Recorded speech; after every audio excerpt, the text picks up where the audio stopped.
Bonjour, je suis heureux de vous présenter aujourd'hui une séance d'analyse pour vous, élèves des classes de 4e année secondaire, section scientifique,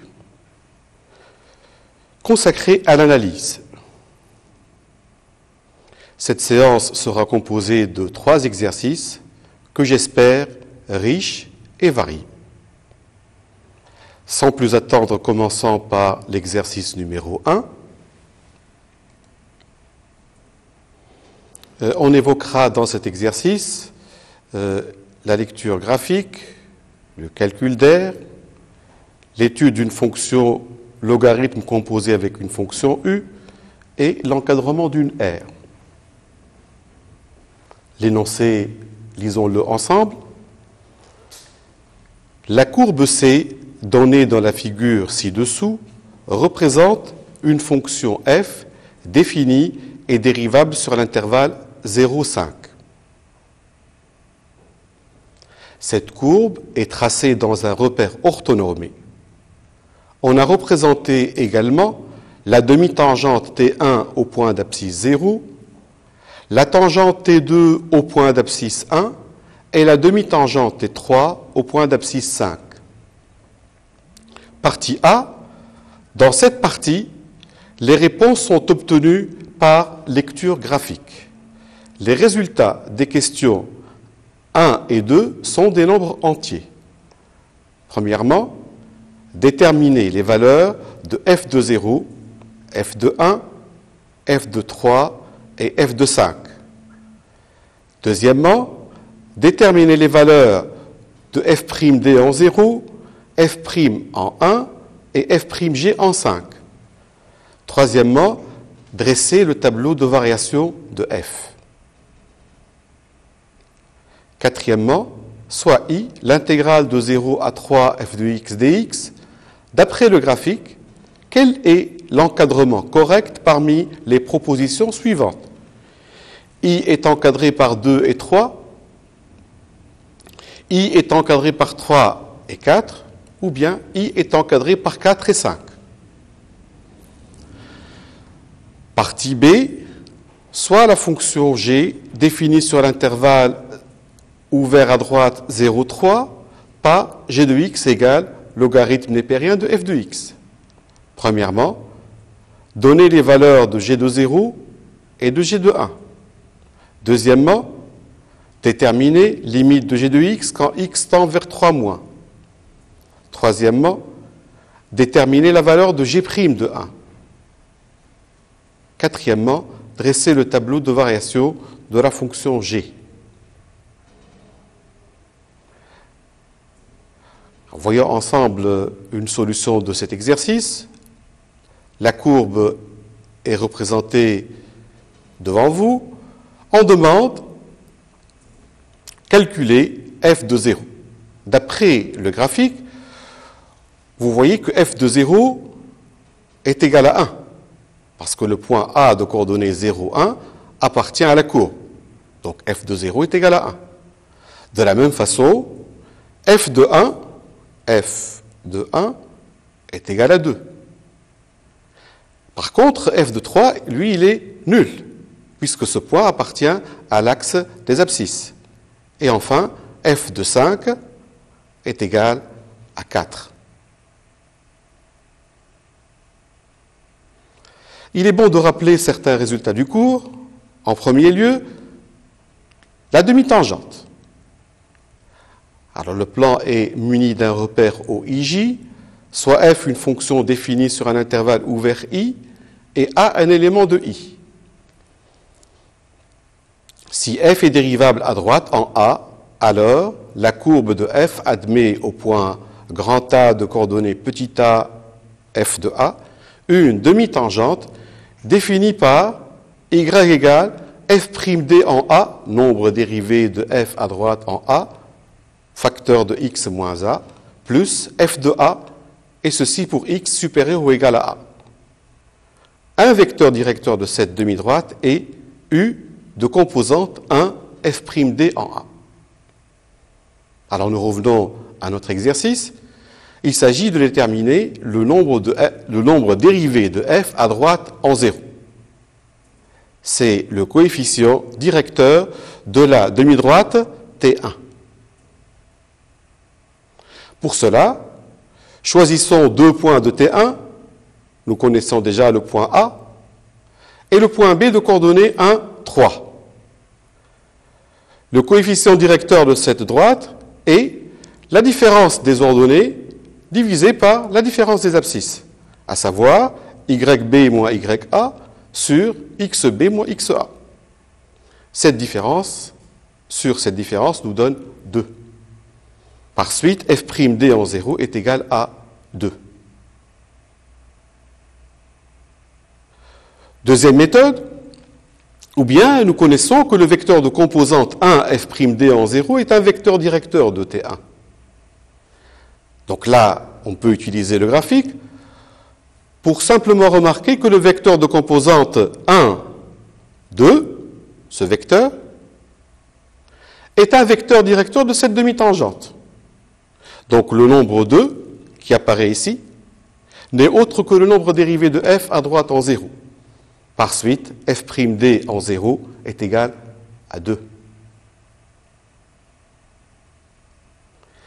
Rappelons aussi le théorème concernant la tangente. Le plan est muni d'un repère OIJ, soit f une fonction définie sur un intervalle ouvert I et A un élément de I. Si f est dérivable en A, alors la courbe de f admet au point grand A de coordonnées petit a f de A une tangente dont une équation est y égale f' en A facteur de x moins A plus f de A. Et un vecteur directeur de cette droite n'est autre que le vecteur U de composante 1 f' en A.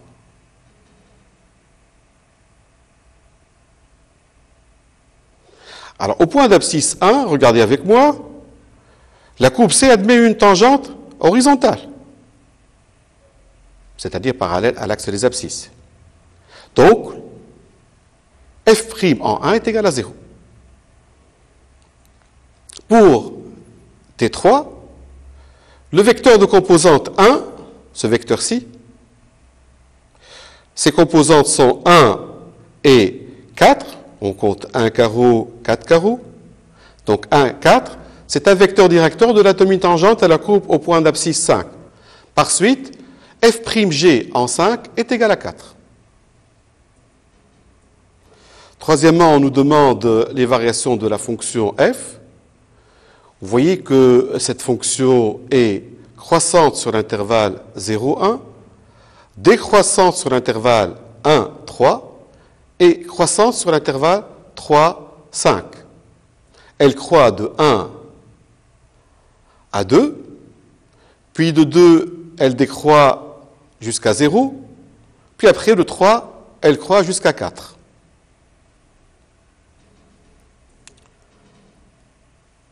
Alors comme f est continue et positive sur l'intervalle 0, 3, donc l'intégrale I représente l'aire exprimée en unité d'aire de la partie du plan limitée par la courbe C,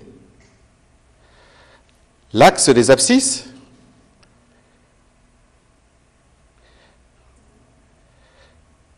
et les droits d'équation x égale 0 et x égale 3. Donc l'aire qui est ici. Alors, on nous demande de choisir entre trois propositions. Cette aire est comprise entre 2 et 3, ou entre 3 et 4, ou bien entre 4 et 5. Regardez avec moi. Déjà, on va compter les carreaux, c'est supérieur à 2. Et puis, l'aire de cette partie, à laquelle on ajoute celle-ci, vaut sensiblement un carreau. Donc, il me reste tout ceci. Donc, cette R est supérieure à 3, strictement.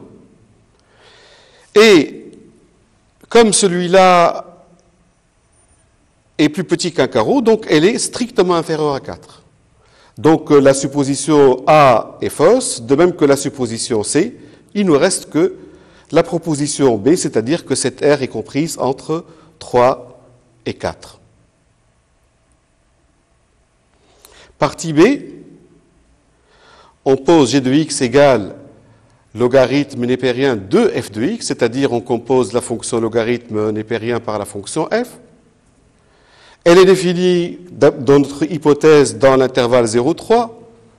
Donc peut-être qu'on pourrait remarquer que sur cet intervalle, f de x est strictement positive, donc notre fonction g est bien définie.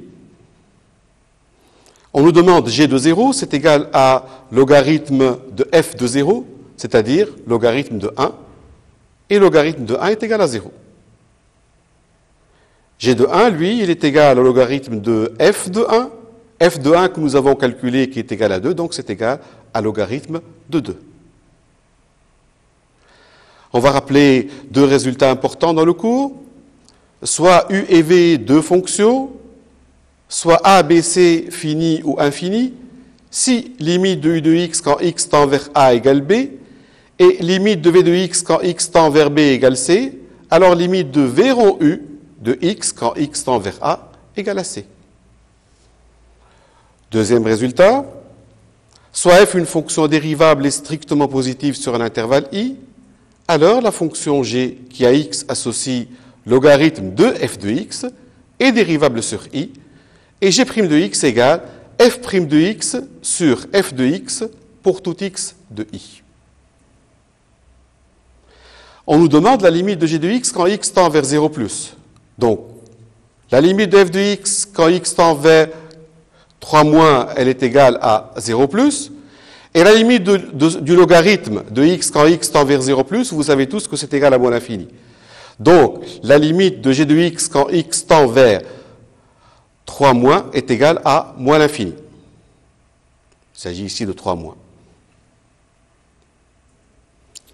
F est dérivable et strictement positive sur l'intervalle 0,3, ouvert en 3. Donc, la fonction g composée du logarithme par la fonction f est dérivable sur cet intervalle. Et pour tout x de l'intervalle 0,3, g' de x est égal à f' de x sur f de x.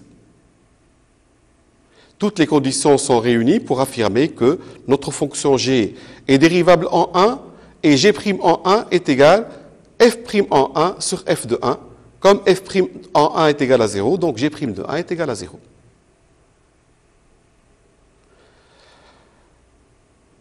La fonction g est dérivable sur 0,3, ouvert en 3, et la dérivée g' de x égale f' de x sur f de x. Pour chercher le signe de g' de x, on peut remarquer que le signe de f' de x n'intervient pas puisque ce f de x, il est strictement positif. Donc le signe de g' de x est celui de f' de x. À l'union f' de x est égal à 0, équivaut x égale 1. Donc, le signe de g' de x qui est devant vous, vous avez votre fonction est croissante donc sur l'intervalle 0, 1, puisque sa dérivée est positive, décroissante sur l'intervalle 1, 3. La limite en 3- est égale à moins l'infini, g de 1 égale log de 2, et g de 0 égale 0. Alors, si vous voulez donner l'allure d'une telle fonction, vous devez nécessairement placer votre point 0, 0 comme point de départ. Elle passe par un extrémum pour x égale 1, son image est log de 2, et elle admet comme asymptote la droite d'équation x égale 3. N'oubliez pas aussi que au point O, vous avez une demi-tangente de coefficient directeur log de 2. Nous passons à l'exercice suivant, où on va essayer de traiter encadrement d'une intégrale, position relative de deux courbes, étude d'une fonction exponentielle et enfin calcul d'air. Lisons ensemble l'exercice 2. La partie A, on donne le tableau de variation d'une fonction f dérivable sur R. Vous la voyez, elle est décroissante, croissante, puis après décroissante, entre moins l'infini 0, 0, 2, puis enfin 2 plus l'infini. On définit la fonction grand F sur R par grand F de x égale l'intégrale de 2 à x f de t dt. Première question, déterminer les variations de la fonction grand F sur R. Deuxièmement, montrer que grand F de 3 est encadré par 0 et 4 exponentielle E-2. Partie B, la fonction f considérée dans la partie A est la fonction définie sur R par f de x égale x au carré exponentielle moins x. On appelle G la fonction définie sur R par g de x exponentielle moins x. On désigne par C et gamma les courbes représentant les fonctions f et g dans un repère orthogonal. Premièrement, petit a, montrer que les variations de la fonction f sont bien celles données dans la partie A. Petit b, étudier la position relative des courbes C et gamma. Deuxièmement, soit h la fonction définie sur R par h de x égale x au carré moins 1 exponentielle moins x. Petit a, montrer que la fonction h définie sur R par h de x égale moins x carré moins 2x moins 1 facteur d'exponentielle moins x est une primitive de la fonction h sur R. Soit un réel alpha supérieur ou égal à 1, on considère la partie du plan limitée par les courbes C et gamma et les droites d'équation x égale 1 et x égale alpha. Déterminer l'aire A de alpha exprimée en unité d'aire de cette partie du plan. Petit c, déterminer la limite de A de alpha lorsque alpha tend vers plus l'infini. Dernière question. On admet que pour tout réel m strictement supérieur à 4 exponentielle e-2, la droite d'équation y égale m coupe la courbe C au point P d'abscisse xp d'ordonnée petit m et la courbe gamma au point Q d'abscisse xq et d'ordonnée petit m.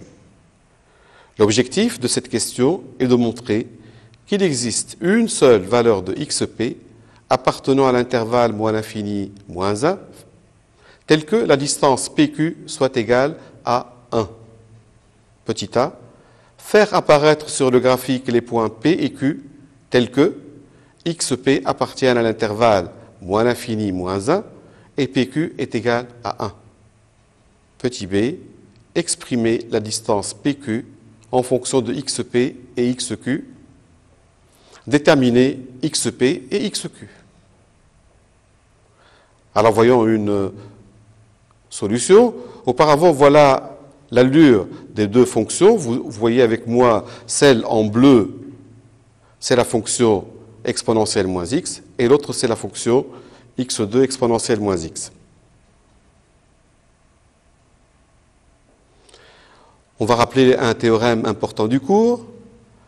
Fonction définie par une intégrale, soit f, une fonction continue sur un intervalle i, et a, un élément de i. Alors, la fonction définie sur i par l'intégrale de a à x f de t dt est la primitive de petit f sur i qui s'annule en a. Grand f est dérivable sur i et grand f' de x égale petit f de x pour tout x de i. Solution de l'exercice 2. On commence par la partie A. On a grand f de x égale l'intégrale de 2 à x f de t dt. Comme f est continu sur R, donc grand f est la primitive de petit f sur R qui s'annule en 2. Grand f est dérivable alors sur R et grand f' égale petit f. Comme petit f est positive, donc grand f est croissante sur R. Deuxièmement, petit a, grand f de 3 égale l'intégrale de 2 à 3 f de t dt. D'après le tableau de variation de f, nous déduisons que pour tout t appartenant à l'intervalle fermé 2, 3, on a petit f de t encadré par 0 et 4 exponentielle moins 2. Par passage à l'intégrale, nous obtenons l'intégrale de 2 à 3 f de t dt supérieure à 0 et inférieur ou égal à l'intégrale de 2 à 3, 4 exponentielle moins 2 dt. Comme 4 exponentielle moins 2 dt, comme 4 exponentielle moins 2 est une constante, donc on peut la faire sortir, et nous obtenons grand F de 3, qui est cette intégrale, est comprise entre 0 et 4 exponentielle moins 2. Il est bon aussi de rappeler les théorèmes suivants concernant les limites au départ. La limite d'exponentielle x quand x tend vers moins l'infini est égale à 0. La limite d'exponentielle x quand x tend vers plus l'infini égale plus l'infini. La limite d'exponentielle x sur x quand x tend vers plus l'infini égale plus l'infini. Limite d'exponentielle x moins 1 sur x quand x tend vers 0 est égal à 1. Et pour tout entier m et n non nul, tout entier naturel m et n, on a la limite de exponentielle nx sur x puissance m quand x tend vers plus l'infini égale plus l'infini. Et la limite de x à la puissance m fois exponentielle nx quand x tend vers moins l'infini est égale à 0. L'autre résultat, soit u une fonction dérivable sur un intervalle i, la fonction h qui à x associe e puissance u de x est dérivable sur i, et h' de x égale u' de x fois exponentielle u de x. Alors la partie B, première question. La fonction petit f est dérivable sur R et sa dérivée est, comme f de x égale x au carré exponentielle moins x, donc il s'agit de dériver un produit, u fois v. Vous connaissez tous la dérivée de u fois v égale à u'v plus v'u. Donc là, vous voyez, ceci est la dérivée de x2, 2x fois exponentielle moins x, plus x2, la dérivée de exponentielle moins x est égale à moins exponentielle moins x. Il suffit donc de dériver moins x. Cette fonction-là, sa dérivée est égale à moins 1. Nous obtenons donc 2x moins x carré, facteur d'exponentielle moins x. Comme exponentielle moins x est strictement positif, pour tout réel x, le signe de f' de x est celui de 2x moins x au carré. 2x moins x au carré est un trinôme du second degré qui s'annule en 0 et 2. Alors on a bien dit que f' de x, son signe c'est celui de 2x moins x au carré. Donc le signe de ce trinôme, à l'intérieur des racines, il est positif, à l'extérieur il est négatif. Donc f', qui est le signe de 2x moins x au carré, f' positif sur l'intervalle 0, 2, négatif sur chacun des intervalles moins l'infini 0 et 2 plus l'infini. Comme la limite de x au carré exponentielle moins x quand x tend vers moins l'infini est égale à plus l'infini, ceci tend vers plus l'infini, exponentielle moins x tend vers plus l'infini, donc son exponentielle tend vers plus l'infini, le produit donc lui tend vers plus l'infini. Limite de x au carré exponentielle moins x quand x tend vers plus l'infini est égal à 0. f de 0 est égal à 0 et f de 2 égale 4 exponentielle moins 2. Donc le tableau de variation de f peut être résumé dans ce que vous voyez devant vous. Donc f est décroissante sur l'intervalle moins l'infini 0, croissante sur l'intervalle 0, 2 et décroissante sur l'intervalle 2 plus l'infini. Deuxièmement, petit a, pour montrer que grand H est une primitive de petit h sur R, nous allons dériver la fonction grand H. Produit de deux fonctions dérivables, donc grand H est dérivable sur R, et sa dérivée, le même théorème, la dérivée d'un produit, u fois v, va nous donner la dérivée donc de moins x au carré moins 2x moins 1, que l'on multiplie par exponentielle moins x, plus moins x au carré moins 2x moins 1, qu'on multiplie par exponentielle moins x prime. C'est-à-dire, la dérivée de moins x au carré moins 2x moins 1, dérivée d'une somme égale la somme des dérivées, la dérivée de moins x au carré donne moins 2x. La dérivée de moins 2x donne moins 2. Celle de moins 1 est nulle, puisqu'elle est constante, que l'on multiplie par exponentielle moins x, plus moins x au carré moins 2x moins 1, que l'on multiplie par la dérivée de exponentielle moins x, que nous avons vu tout à l'heure, à savoir moins exponentielle moins x.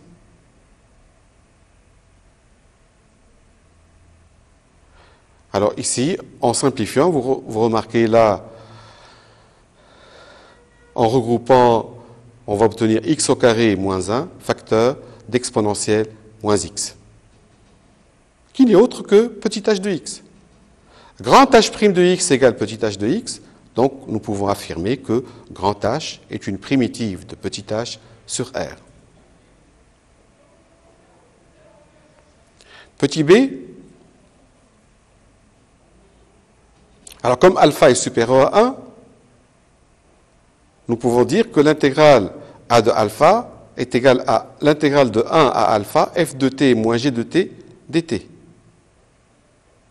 Et ceci n'est autre que l'intégrale de 1 à alpha h de t, la différence ce n'est autre que celle-ci, et nous connaissons une primitive de petit h, à savoir grand H. Donc c'est égal à grand H de t entre 1 et alpha, c'est-à-dire h de alpha moins h de 1. Nous remplaçons h de alpha ici. Vous avez donc moins alpha carré moins 2 alpha moins 1, facteur d'exponentielle moins alpha plus 1.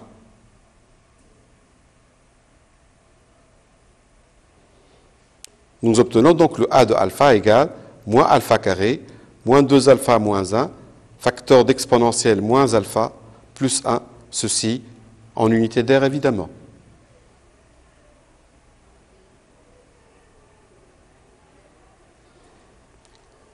Pour les limites, la limite de a de alpha, il suffit de l'écrire, limite, on va décomposer. Limite de moins alpha carré exponentielle moins alpha, moins limite de moins 2 alpha exponentielle moins alpha, moins 2 alpha. Ceci va nous donner donc moins alpha exponentielle moins alpha. Donc tout ceci va nous donner 0. Il nous reste donc le 1, donc la limite obtenue est égale à 1.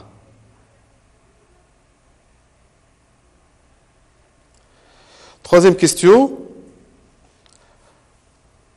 on nous demande de montrer que si nous coupons donc les deux courbes par une droite parallèle à l'axe des abscisses, et que si nous obtenons 2 points, il existe une seule valeur telle que la distance PQ est égale à 1. Attention, les valeurs que vous voyez en rouge ici ne conviennent pas parce que les solutions n'appartiennent pas à l'intervalle moins l'infini moins 1. Donc, moins l'infini moins 1, ça correspond en fait ici. Donc, vous imaginez que nous allons tracer une famille de droites et nous allons voir quelle valeur obtenir ici. Notre objectif sera atteint si nous obtenons 1. A priori, c'est quelque chose qui est croissant, ça commence à 0, et puis ça va croître. Nous allons voir, intuitivement, il y a une seule valeur qui fait que PQ est égal à 1, mais maintenant il s'agit de le vérifier par le calcul. Donc, la distance PQ est égale à 1. La distance PQ, ce n'est autre que la valeur absolue de XP moins XQ, puisque c'est une droite qui est parallèle à l'axe des abscisses.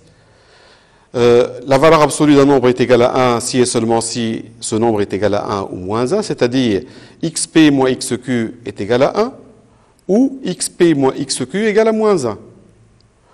XQ, on va l'écrire en fonction de XP. XQ, donc, soit elle est égale à XP moins 1, soit elle est égale à XP plus 1. Faisons une petite discussion.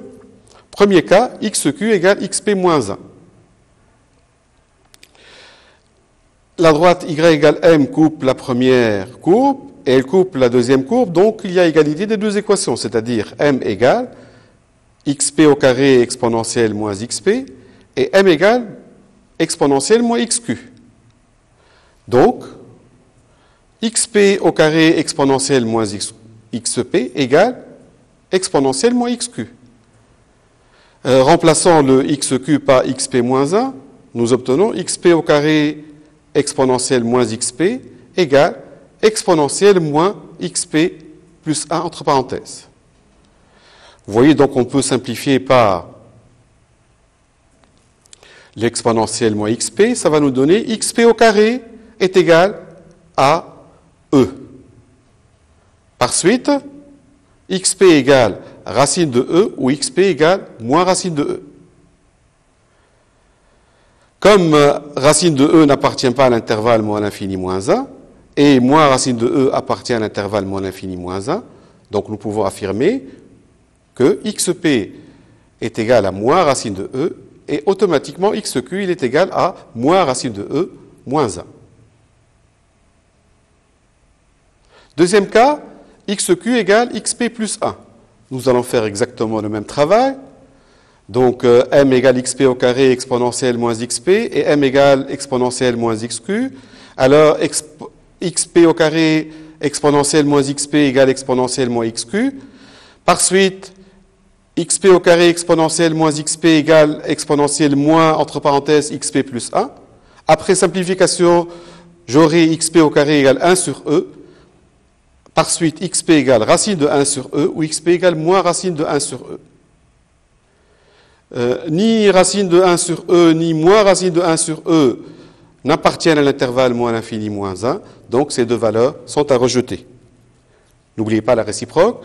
F de moins racine de e, il est égal simplement à exponentielle 1 plus racine de e. G de moins racine de e égale e puissance 1 plus racine de e. Et le nombre e puissance 1 plus racine de e étant supérieur à 4 exponentielle moins 2.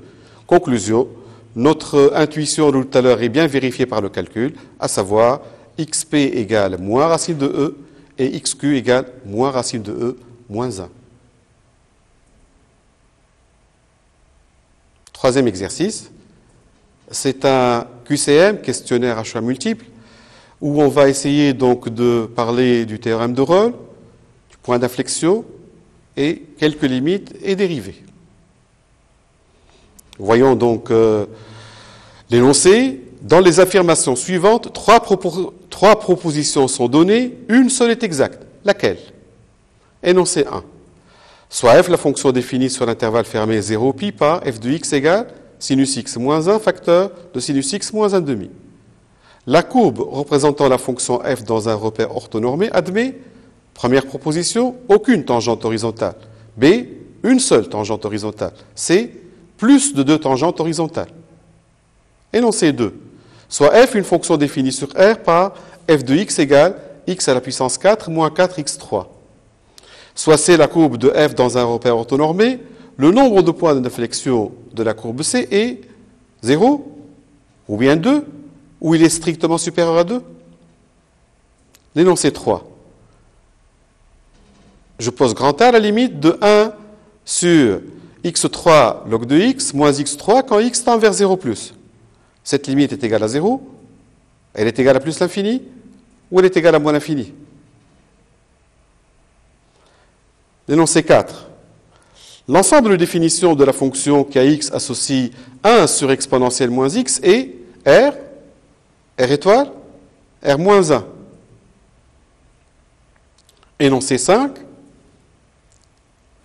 Soit la fonction f kx associe logarithme de x plus racine de x au carré plus 1. Sa dérivée est 1 plus x racine de x au carré plus 1, 1 sur racine de x au carré plus 1, ou bien 1 sur x plus racine de x au carré plus 1. Enfin, le dernier énoncé, soit f une fonction définie et dérivable sur R et vérifiant f' de x égale exponentielle moins x au carré, soit G, la fonction définie sur l'ouvert 0 plus l'infini par g de x égale f de racine de x. X est un élément de 0 plus l'infini ouvert, alors g' de x égale 1 sur 2 racines de x exponentielle moins x.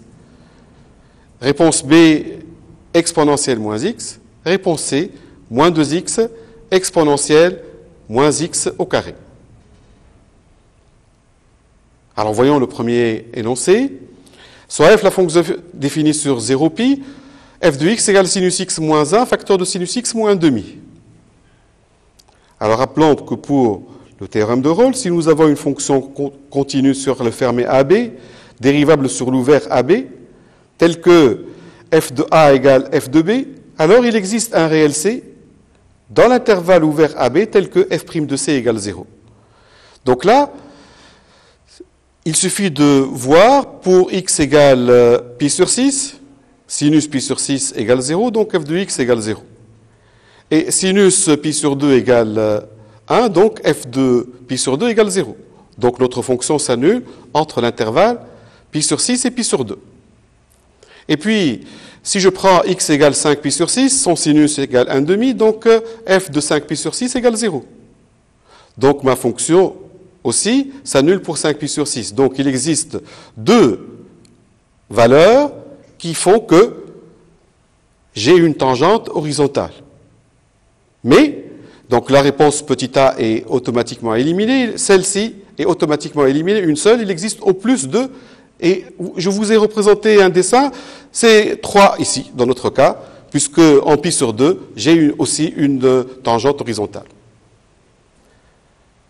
L'énoncé donc 2, j'ai une fonction f de x définie par f de x égale x4 moins 4 x3, soit c'est la courbe de la fonction f dans un repère orthonormé.